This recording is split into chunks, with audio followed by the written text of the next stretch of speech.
I'm gonna have nightmares after this. How you doing? I'm Callan and this is Slapped Ham. The following terrifying stories are from people I who don't have wanna suffered watch near-death this. experiences and claim that they've been to hell itself.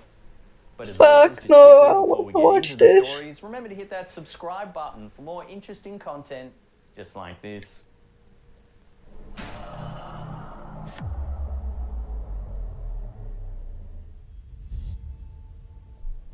In 2005, Howard Storm, an art professor, had to be rushed into emergency surgery. He was unconscious for quite some time, and when he awoke, he had a shocking story to tell. According to Storm, during the time that he was unconscious, he found himself being attacked by vicious demons of hell. He was terrified as he faced the creatures, so he tried to pray to God to save him from the evil monsters. This infuriated the creatures further. They began berating him, screaming that there was no God. Storm was not deterred, however. He knew that the creatures were speaking blasphemy in an attempt to lead him away from God. He eventually awoke after surgery, highly distressed about his time in the pit. Unlike most people who claim they've been to hell and returned, Storm was already a devout Christian. He said that the experience solidified his conviction in his faith.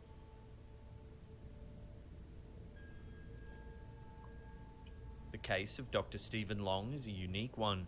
Most people who claim they've been to hell only talk about it after they return. Long actually spoke about it while he was there. Long's story begins with a stress-induced heart attack. When his wife arrived at the hospital, he spoke a few words to her. She said they sounded like "die" and "help me." Long would later claim that these words were a call for help from hell itself. Like Storm, Long's visions of This is crazy. hell focused primarily on the beings that he saw there. He stated that he was accosted by several demons, such as a 7-foot-tall Asian woman in a black dress, and a Chinese man in a jacket depicting Chinese characters that translate to "spirit of death."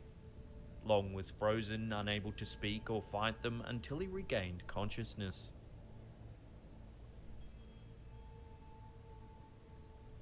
Carl Knighton's story begins after he makes the decision to go AWOL from the army.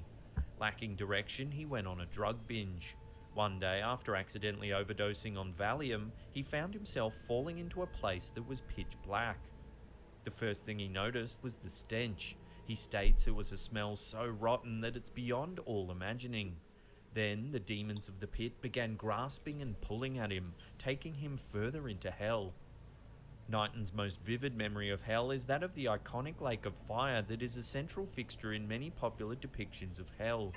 He says that the lake was filled with hopeless people in dreadful agony who were desperate to escape but knew they never could. The last thing Knighton remembers before returning to Earth is the hand of God grabbing him and pulling him out of hell. After this harrowing experience, he repented the sins of his former life.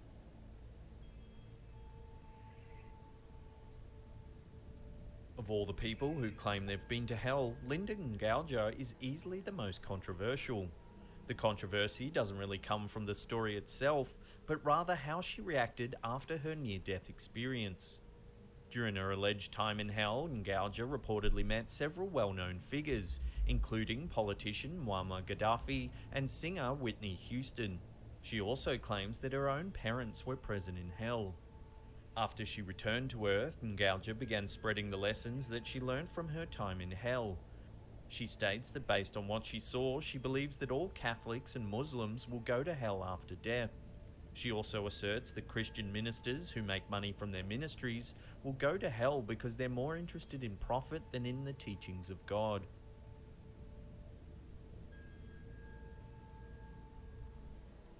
Other people who claim they've been to hell return with stories about famous I'm a little personalities scared. they've encountered there. Angelica Zambrano, like Gouger, claims to have seen Muammar Gaddafi and Whitney Houston in hell. However, Zambrano also encountered Pope John Paul II and Michael Jackson during her visit. Zambrano specifically described seeing a ring of demons surrounding Michael Jackson whose body was burning. The demons forced him to sing and dance as he burned. According to Zambrano, Jesus himself was her guide through the pit. Through much of the journey, Jesus cried for the lost souls that they encountered. He instructed Zambrano to return to Earth and tell people what she had seen to save them from a similar fate. According to Botsford, he spent 27 days of his coma in hell. Like other accounts of hell, Botsford's depiction of purgatory centers around a lake of fire. Unlike other visitors who merely passed by during their few hours in the afterlife, Botsford claims he spent 27 days being subjected to the tortures of hell. He states that he spent that time hanging over the lake of fire. Four-legged creatures devoured his flesh, which would then grow back so it could be devoured again. However, Botsford states that the loneliness he felt in hell was even worse than the physical torture. After 27 days, a voice told him that it was not yet his time, and he returned to the land of the living, determined to live a better life so he would never have to return to hell.